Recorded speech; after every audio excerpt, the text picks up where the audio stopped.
Muy buenos días. Vamos a continuar con la lectura del manual para el maestro con la pregunta número 27. ¿Qué es la muerte? La muerte es el sueño central de donde emanan todas las ilusiones. La suerte es el sueño central de donde emanan todas las ilusiones. ¿No es acaso una locura pensar que la vida no es otra cosa que nacer, envejecer, perder vitalidad y finalmente morir? ¿No es acaso una locura pensar que la vida no es otra cosa que nacer, envejecer, perder vitalidad y finalmente morir? Miren, nosotros hemos sido creados eternos. Entonces, este sueño es la fabricación de algo opuesto a la verdad. Por lo tanto, la vida es eterna. El cuerpo es como la guinda del pastel de la fabricación de este sueño, en el que, tal como dice aquí, se nace, se envejece, se pierde vitalidad y finalmente se muere. Y eso, cuando nosotros hablamos de morir, nos estamos refiriendo al cuerpo, ¿no? Pero nos es de verdad importante darnos cuenta que nosotros no somos un cuerpo. Nosotros no nacemos, envejecemos, perdemos vitalidad y morimos. Ya hemos planteado esta pregunta anteriormente, pero ahora debemos examinarla en mayor detenimiento. La creencia fija e inalterable del mundo es que todas las cosas nacen para morir. En este mundo, tal como lo vemos, todas las cosas nacen para morir. Se considera que así es como opera la naturaleza, y lo pone entre comillas, así es como opera la naturaleza. Eso se le pone al creador la naturaleza y que opera de esa forma. Y que no se debe poner en tela de juicio. Aquí no se puede poner en tela de juicio de que se nace, se envejece, se pierde vitalidad y se muere. Sino que debe aceptarse como la ley natural de la vida. Lo cíclico, lo cambiante y lo incierto, lo inestable y lo inconstante, lo que de alguna manera crece y mengua siguiendo una trayectoria determinada, es lo que se considera la voluntad de Dios. Aquí se considera, bueno, murió, es la voluntad de Dios. Está descansando. Decimos también, ¿no? Bueno, ya descansó. Y decimos, bueno, que Dios decida. Dios decida cuándo me voy a morir. Si Dios quiso que yo muriera ahora, pues así será. Si Dios quiso que fulano se muriera, y así le vamos poniendo a Dios la voluntad de la muerte. Y nadie se pregunta si un creador benigno hubiese podido disponer algo así. Nadie se pregunta si un creador benigno hubiese podido disponer algo así. Si el universo que percibimos fuese tal como Dios lo creó, sería imposible pensar que Dios es amoroso. Esto me encanta, porque si bien yo por la mañana yo digo, gracias Padre por un nuevo día de vida. De un tiempo para acá, yo a veces lo sigo diciendo por costumbre, porque de verdad que lo siento bonito, pero sin embargo sé que no es así, en el sentido de que yo tenga cuerpo o no, tengo vida. Y Dios no tiene preferidos. Entonces significa que los que se les va el cuerpo es porque Dios no los amaba tanto. Es bien interesante. Pues aquel que ha decretado que todas las cosas mueran y acaben en polvo, desilusión y desesperanza, no puede sino inspirar temor. Y aquí nos está empezando a explicar una de las cosas básicas que nos dice el curso, que nos tenemos que dar cuenta de cuánto le tenemos miedo a Dios. Y le tenemos miedo a Dios porque pensamos que nos envía la muerte. Tu insignificante vida está en sus manos, suspendida, suspendida de un hilo que Él está listo para cortar sin que le importe o lo lamente, tal vez hoy mismo. Nos despertamos todos los días por la mañana y no sabemos si ese va a ser nuestro último día en el cuerpo. Y ahí vivimos atemorizados. Y pensamos que es un hilo del que Dios puede cortar sin que le importe o lo lamente. Y aún si esperase, el final es seguro de todas formas. Y aún si esperase, el final es seguro de todas formas. O sea, si esperase de que no dejáramos el cuerpo hoy, el final es seguro. El que ama a un Dios así no conoce el amor, ya que ha negado que la vida sea real. La muerte se ha convertido en el símbolo de la vida. Su mundo es ahora un campo de batalla, en donde reina la contradicción y los opuestos luchan en una guerra interminable. Donde hay muerte, la paz es imposible. Es bien interesante porque si bien Aquí hay una pregunta de las primeras que nos habla de que si en este mundo es posible la paz, y nos dice que por supuesto es posible la paz. Dice, donde hay muerte, la paz es imposible.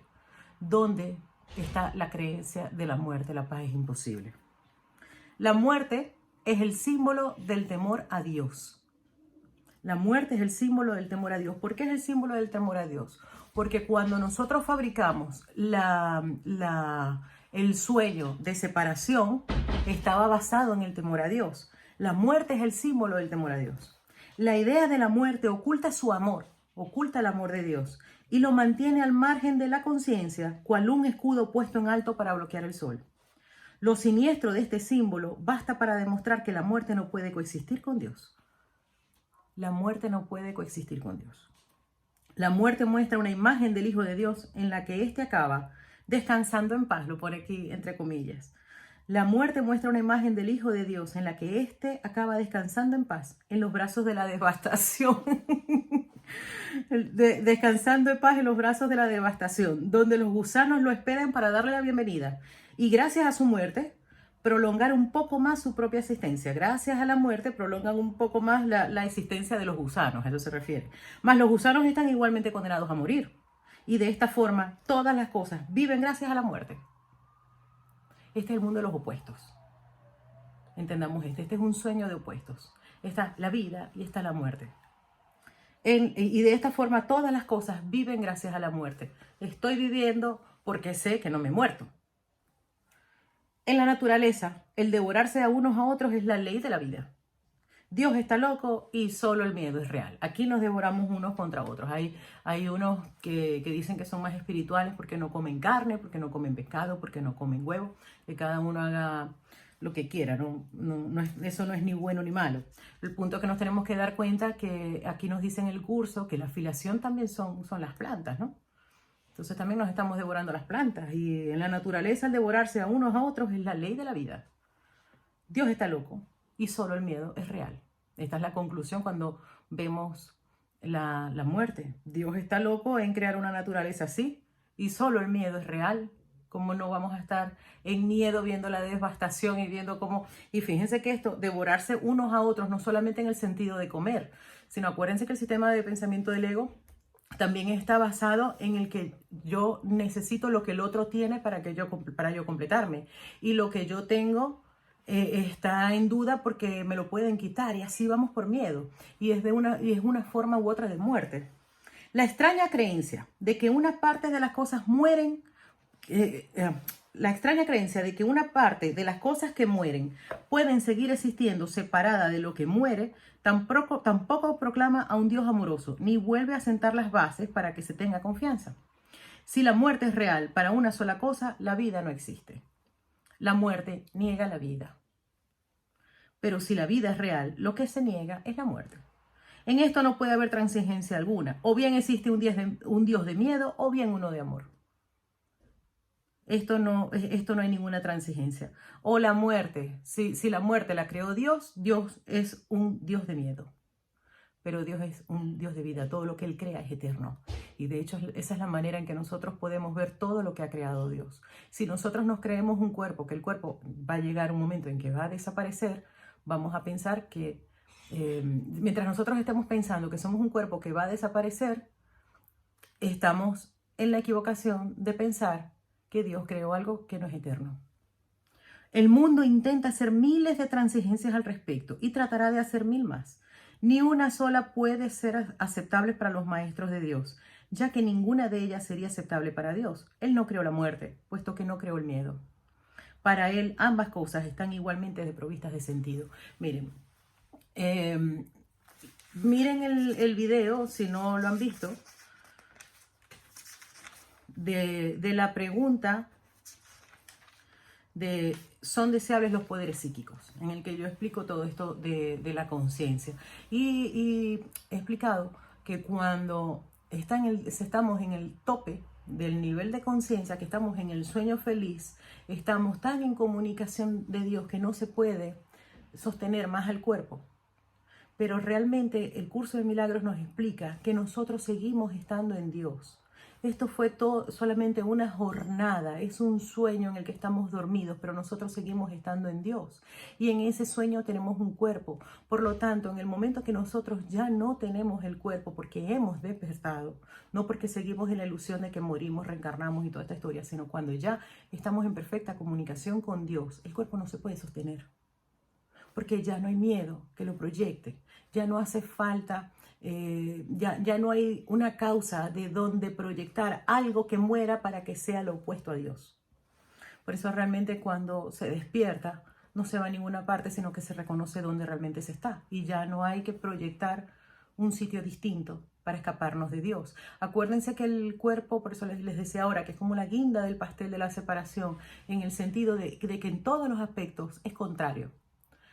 Tiene límites en todos los aspectos, hacemos real la separación de que yo estoy aquí y mi hermano está por allá y hay unos metros de por medio, hay kilómetros de por medio y hay países de por medio.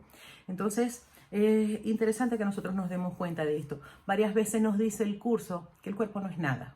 Sin embargo, sí, fue la guinda del pastel de la separación, de hacer real, de que tuviéramos como una frontera donde no entrara Dios, pero al poner el cuerpo en manos del Espíritu Santo para que se utilice el propósito de perdonar, el cuerpo empieza a tener un propósito santo. Y entonces por eso es que se dice, es la morada del Espíritu Santo. Pero hay que decidir, porque esa es nuestra libertad, poner el cuerpo para un propósito mayor. La realidad de la muerte está firmemente arraigada en la creencia de que el Hijo de Dios es un cuerpo. Y si Dios hubiese creado cuerpos, la muerte sería ciertamente real. Pero en ese caso Dios no sería amoroso. Si Dios hubiera creado los cuerpos, Dios no sería amoroso. Ningún otro punto ilustra de forma tan evidente el contraste entre la percepción del mundo real y la del mundo de las ilusiones. Si Dios es amor, la muerte es, de hecho, la muerte de Dios. Si Dios es amor, la muerte es, de hecho, la muerte de Dios. Por lo tanto, su propia creación no puede sino temerle. Dios no es un padre, sino un destructor, un vengador, no un creador. Dios crea, Dios no destruye. Sus pensamientos son aterradores si eso fuera así, y su imagen temible. Contemplar sus creaciones es morir. El último enemigo destruido será la muerte, nos dice el curso de milagros. Por supuesto que sí. Él nos dice así entre comillas porque lo dice en el texto. El último enemigo destruido será la muerte. Por supuesto que sí. Sin la idea de la muerte no habría mundo. Todos los sueños acabarán con todos los sueños acabarán con el deshacer la creencia en la muerte. Esta es la meta final de la salvación, el fin de todas las ilusiones. Y todas las ilusiones nacen de la muerte. ¿Qué puede nacer de la muerte y tener vida? Por otra parte, ¿qué puede originarse en Dios y morir? ¿Qué puede originarse en Dios y morir? Las inconsistencias, las transigencias y los ritos que el mundo fomenta en sus vanos intentos de aferrarse a la muerte y al mismo tiempo pensar que el amor es real no son más que necios trucos mágicos, ineficaces y desprovistos de sentido. Dios es, y en todas las cosas creadas no puede sino ser eternas. Dios es. Hay una de las lecciones que nos dice que si nosotros simplemente decimos Dios es, que ahí lo estamos incluyendo todo, menos las ilusiones, porque no son. Dios es, y en Él todas las cosas creadas no son sino eternas. ¿No ves que de no ser así, Él tendría un opuesto y el miedo sería tan real como el amor? Maestro de Dios, tu única tarea puede definirse de la siguiente manera. Aquí nos explican cómo se define nuestra única tarea.